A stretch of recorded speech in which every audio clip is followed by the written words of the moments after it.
Jair Bolsonaro completa 100 dias em prisão domiciliar nesta terça-feira. Confinado em casa desde o dia 4 de agosto por ordem do ministro Alexandre de Moraes, o ex-presidente segue rotina restritiva por medidas cautelares. Assunto para a repórter Berenice Leite. Até para ir ao médico precisa do sinal verde de Moraes. A Berê vai trazer aqui atualizações para a audiência do Jornal da Oeste, segunda edição. A Berê que já está aqui conosco no telão. Berenice Leite, boa tarde, seja muito bem-vindo ao Jornal da Oeste.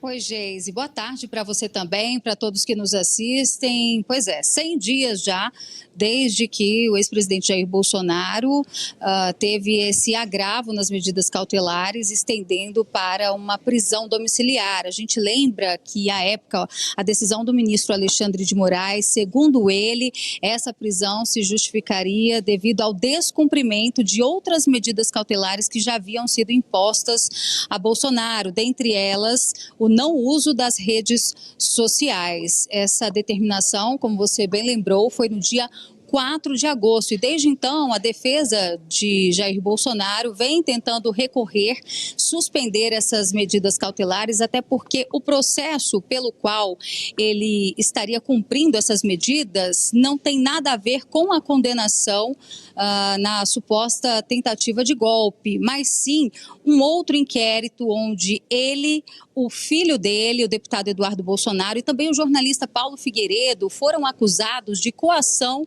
no curso do processo. Isso devido à viagem e até hoje a estadia do deputado federal Eduardo Bolsonaro nos Estados Unidos, né? As acusações pesam contra essas três pessoas que nós citamos agora em fator da movimentação. Eles acreditam que Eduardo Bolsonaro e o Jair Bolsonaro, além do Paulo Figueiredo, estariam, de certa forma, influenciando a Casa Branca para que as sanções aplicadas às autoridades aqui no Brasil, né, de alguma forma pudessem interferir nos processos que correm aqui em relação ao 8 de janeiro.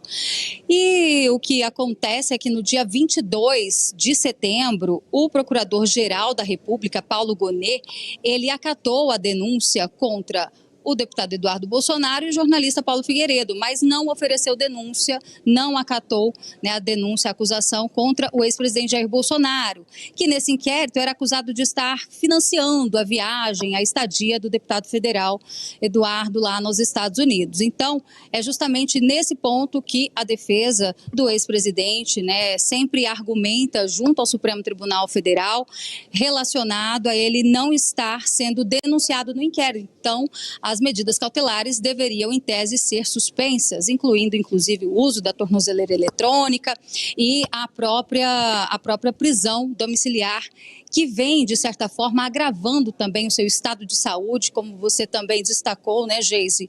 Até para receber um atendimento médico, tudo isso precisa ser autorizado, carros que entram e saem da residência do ex-presidente precisam passar por revista, tudo isso acontecendo, né, e já são 100 dias totalizados. Bom, eu, por curiosidade, né, estava ali hoje me preparando para entrar ao vivo aqui para nossa audiência e entrei na internet para poder puxar como foram os 100 dias do governo Bolsonaro, né? Como é que foi o discurso dele no dia 11 de abril de 2019?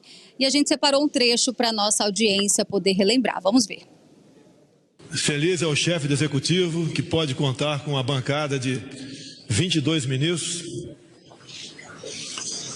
com servidores, com parlamentares, com militares, com civis, com pessoas comprometidas como nunca com o futuro da sua pátria. E eu pergunto a Deus de vez em quando, o que eu fiz para estar aqui?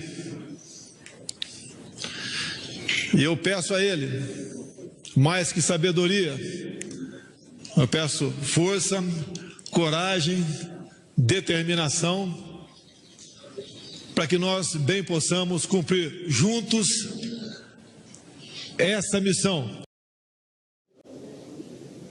Tá, então, um trecho, né, para que a nossa audiência possa relembrar como foi o discurso do ex-presidente Jair Bolsonaro nos seus 100 dias de gestão. Hoje, um cenário totalmente diferente. Completa-se 100 dias de uma prisão domiciliar, onde medidas cautelares ainda não foram revogadas e que a defesa já tentou, inclusive, fez pedido junto ao Supremo, mas não obteve êxito.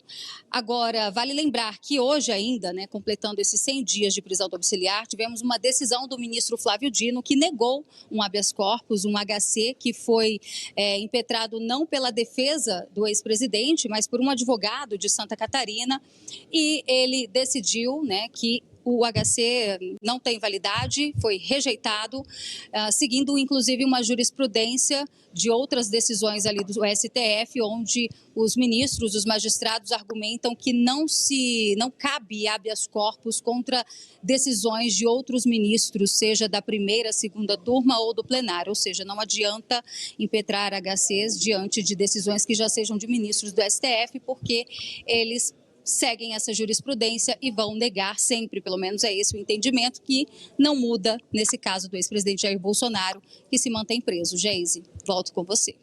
Muito obrigada, Berenice Leite, pelas suas informações aqui no nosso Jornal da UES, segunda edição. Até amanhã.